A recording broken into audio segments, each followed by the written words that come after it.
In early June, at the beginning of the rainy season, residents of the poor rural department of Yoro, in north-central Honduras, watch the skies for a peculiar rain cloud, which has made an annual appearance in the area for over a century and a half. When the dark form of this curious cumulus finally appears on the horizon, locals abandon their activities, head indoors, equip themselves with straw baskets, and wait with eager anticipation as the cloud slowly drifts towards them. As this swollen rain cloud sweeps over the region's towns and villages, disgorging its watery contents onto the streets and fields to the accompaniment of thunder and lightning, something incredible happens.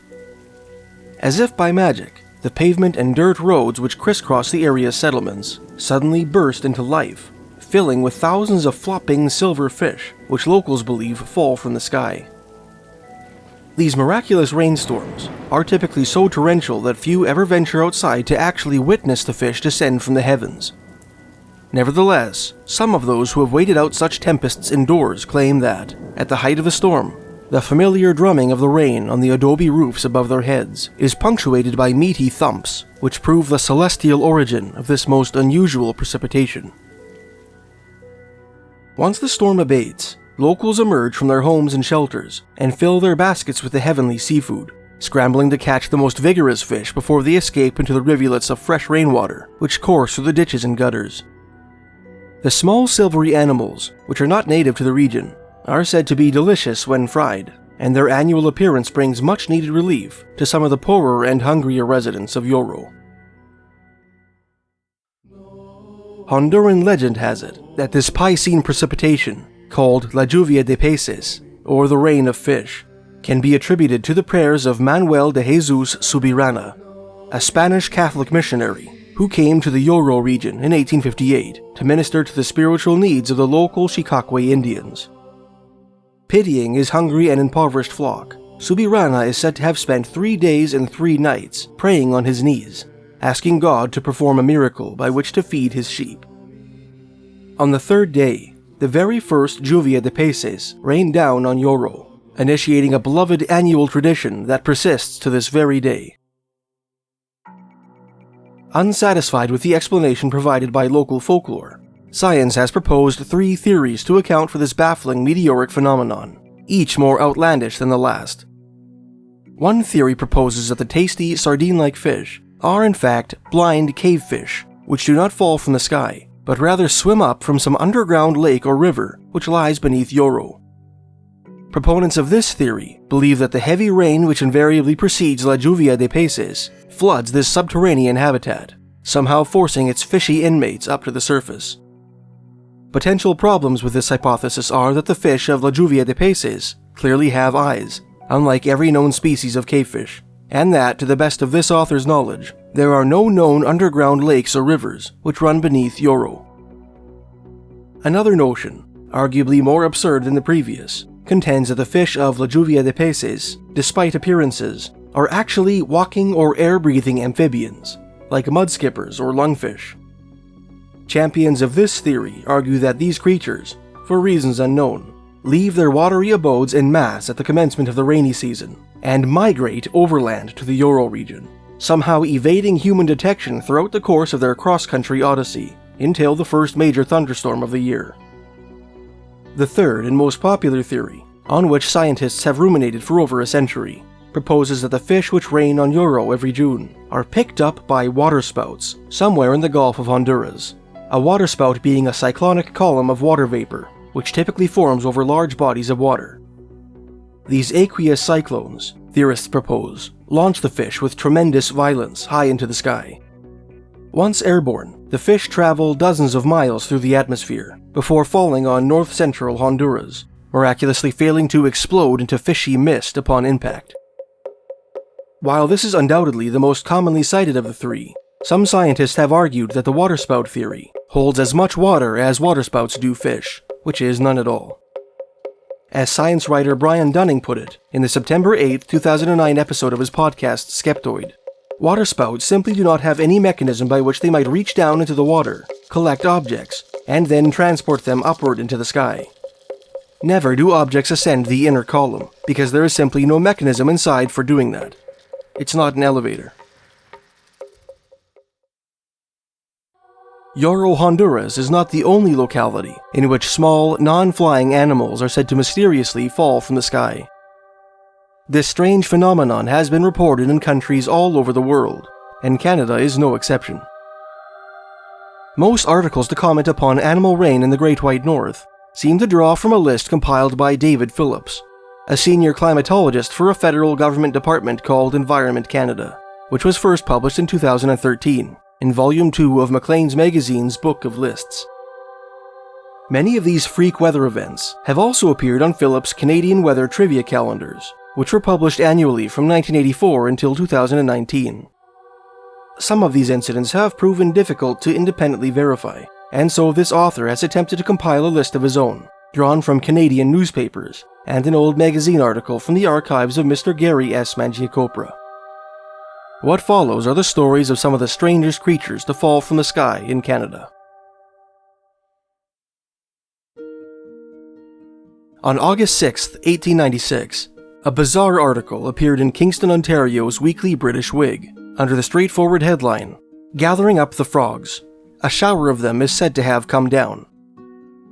This piece detailed all manner of minutiae associated with the easterly community of Gananoque, Ontario, the so-called Gateway to the Thousand Islands, naming certain young ladies who were scheduled to return from college for the summer holidays, and describing the features of a new searchlight, which a local resident purchased for his boat.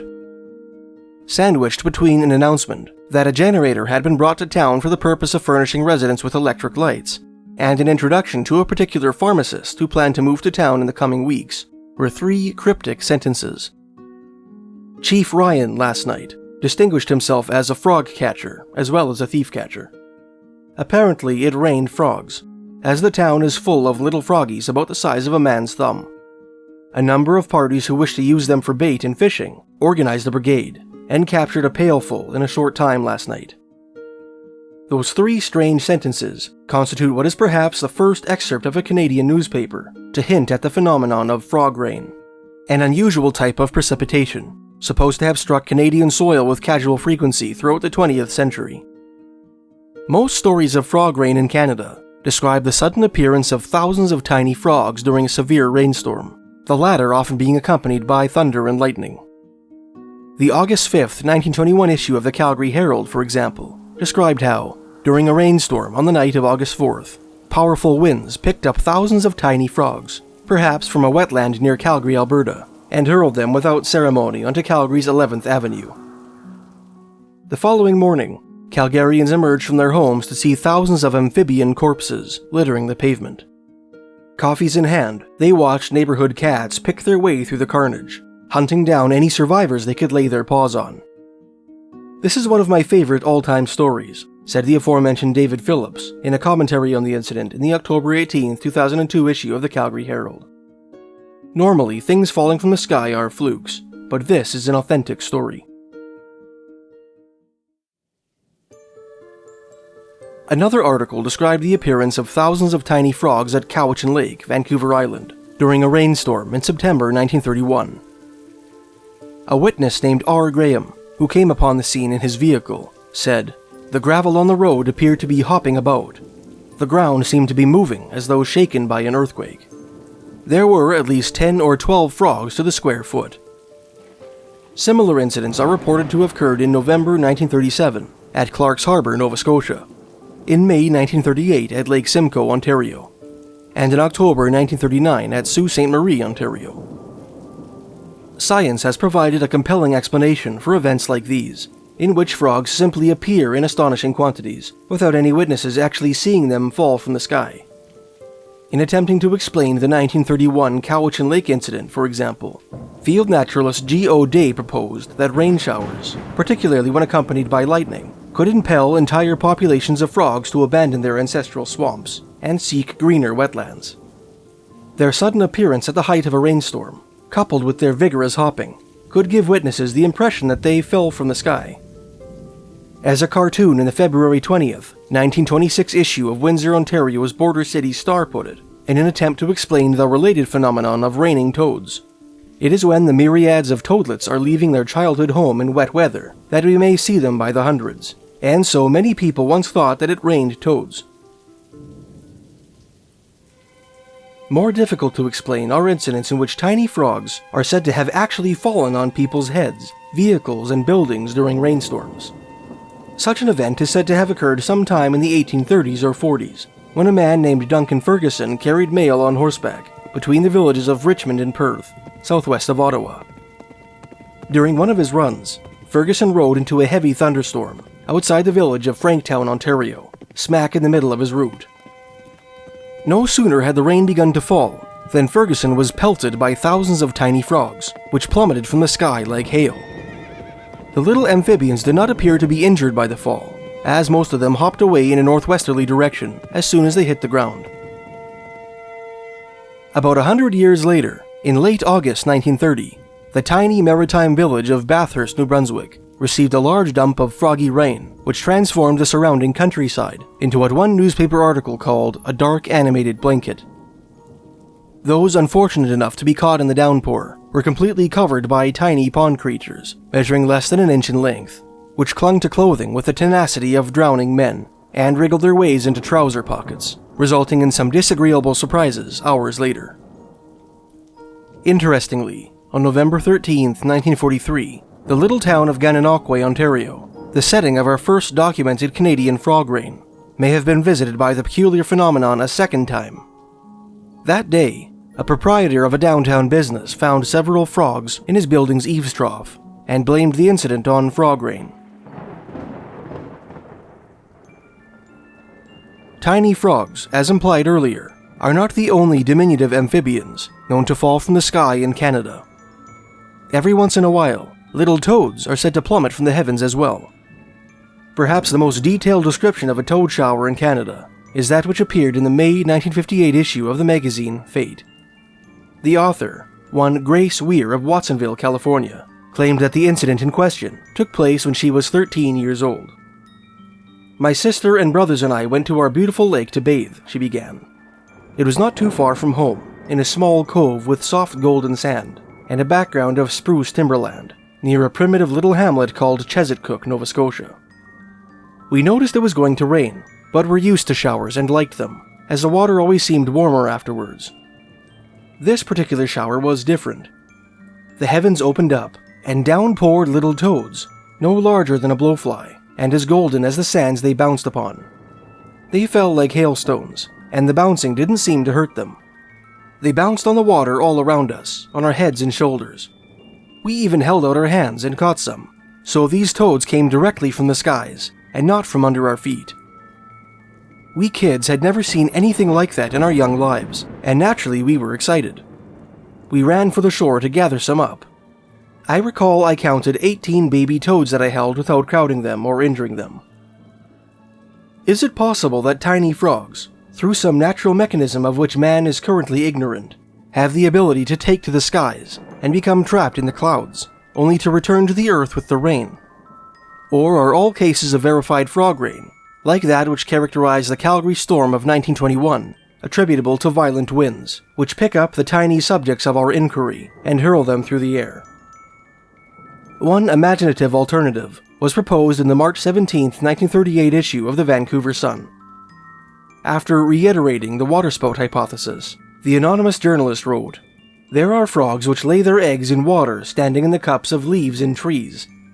When these eggs hatch, the tadpoles swim about in the little cups until they are transformed into frogs.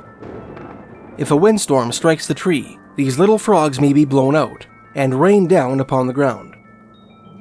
Whether this third explanation could account for the sheer quantity of frogs said to fall from the sky during typical frog showers is a question perhaps best left for the experts.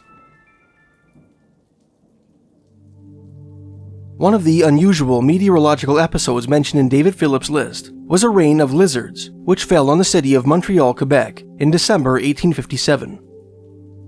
Unless the same strange event occurred in two different locales during the same month, it seems possible that Mr. Phillips may have confused his locations, assuming his source was the following paragraph, which appeared in the December 28, 1857 issue of the Montreal Weekly Gazette.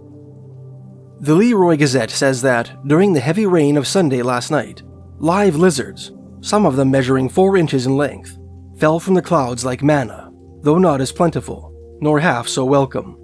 Manna being the mysterious food which, according to the Book of Exodus, fell from heaven to sustain the Israelites during their 40 years of wandering in the Sinai desert. They were found crawling on the sidewalks and in the streets, like infantile fugitive alligators, in places far removed from localities where they inhabit. In his 1870 book, Odd Showers, Sir George Duncan Gibb, Baronet of Falkland and of Carriber, identified the Leroy mentioned in this article as the village of Leroy, New York, located southwest of the city of Rochester.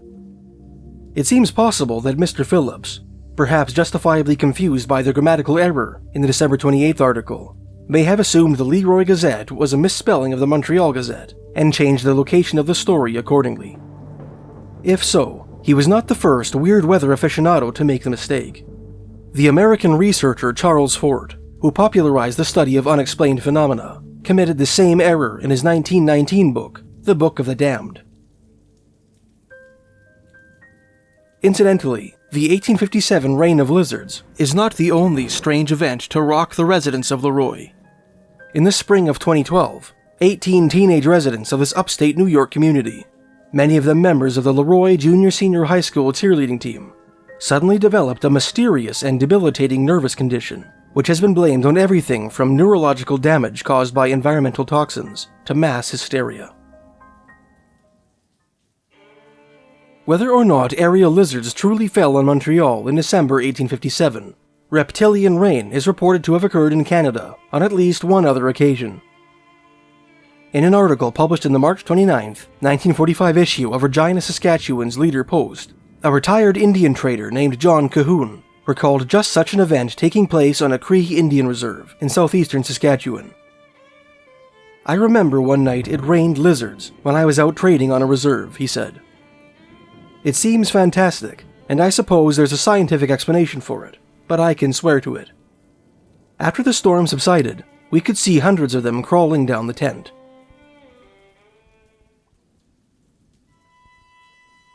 According to David Phillips' list, other flightless creatures reported to have fallen from the sky in Canada include earthworms, black ants, and small fish. While this author has failed to unearth any contemporary accounts describing the first two varieties of animal showers, newspapers across Canada are sprinkled with stories of raining fish. The earliest of such tales to appear in Phillips' list is an incident which took place in the prairie city of Moose Jaw, Saskatchewan, in 1903. According to newspapers in Alberta and Saskatchewan, history repeated itself on April 23, 1948, when small fish fell on Moose Jaw a second time. "During a heavy thunderstorm in the afternoon," explained one article which was reprinted in various newspapers across the prairie provinces, "dozens of live fish, ranging in size from 1 to 3 inches, rained down from the skies in the vicinity of the Robin Hood flour mills. George Voudin, an employee at the mill, scooped up some of the creatures, and today they were still sloshing about happily in a pail of water." The article went on to hypothesize that the fish came from a small slough in the area, and were somehow picked up by strong winds during the storm, and deposited in the streets. A remarkably similar incident took place near the remote rural settlement of Wadena, Saskatchewan, located about 200 kilometers or 120 miles east of Saskatoon. As an article in the September 11, 1954 issue of Saskatoon's Star Phoenix explained, "It's been raining frequently in this district for the last 4 or 5 months, but for the first time, a story has reached here that it was beginning to rain fish." Ernie Vellicott, who lives 5 miles northeast of Clare, reported that he was inspecting his wheat field the other day when he came upon an old truck track filled with water. He investigated what appeared to be some action in the water, and to his amazement he saw small fish. To substantiate his story, he caught 36 of the little fellows, some of them about 2 inches long. Since there was no stream running in or out of the field, and since the closest lake, Small Salt Lake, was about 7 miles distant, he could not account for the presence of the fish. Another purported fish rain, which appears on Phillips' list, occurred in the community of Dundas, on the outskirts of Hamilton, Ontario, on February 25, 1926. A long-established Fortean expert, who goes by the name Mr. X, who specializes in unexplained phenomena in Canada, made a special study of this case, and published his findings on his website, resologist.net. In his article, Mr. X described how Charles Fort, the aforementioned godfather and namesake of Fortean, the study of unexplained phenomena, not only collected data on weird anomalies, but also made an effort to personally investigate many of the strange stories he came across. One of these stories was the fish rain of Dundas, Ontario, to which he was introduced via an article in the February 27, 1926 issue of the Toronto Daily Star. In common with many other centres, the 1926 article began, "Rain fell here yesterday afternoon, and several hours later, residents were astonished to observe small fish, about the size of baiting minnows, near the vicinity of Victoria and Market Streets. The small fish, it is said, did not come from the sewers, nor were they washed from the creek, which passed through town." James W. Dixon, a resident of the town, believes that the fish fell with the rain from the sky. He procured specimens and intends to seek scientific opinion for the phenomenon. Professor B. A. Bensley of the University of Toronto declares that it is unlikely that the fish fell from the sky. "My opinion is that some small boy got hold of these fish in some way and dumped them on the street," he said. Eager to learn whether there had been a sequel to the story, Charles Fort sent an inquiry to the editor of the Toronto Daily Star, prompting that paper to publish an article completely demystifying the incident on March 16, 1926. Mr. Robert Manning of Dundas, the article explained, had planned to go fishing through holes in the ice. He had meant to go fishing on the Thursday of the heavy rainstorm, and so the previous day he went to the sluice gate near the hydro canal and netted a pail of minnows. The heavy rain of the next day caused him to postpone his trip, and as the minnows would not keep, he dumped the pail into the torrent of water rushing along the street. Later on, a prominent citizen, seeing dead fish in a rain pool that had just fallen from the sky, naturally concluded that he was local eyewitness to a marvel. Of all the theories addressing the mystery of animal rain, the Daily Star's explanation for the Dundas minnows is by far the easiest to swallow. For other, more mysterious cases of raining fish, frogs, or lizards, science has left us with feeble explanations involving waterspouts, subterranean aquifers, or arboreal nests, leaving the phenomenon of animal rain, in this author's opinion at least, firmly in the camp of the unexplained.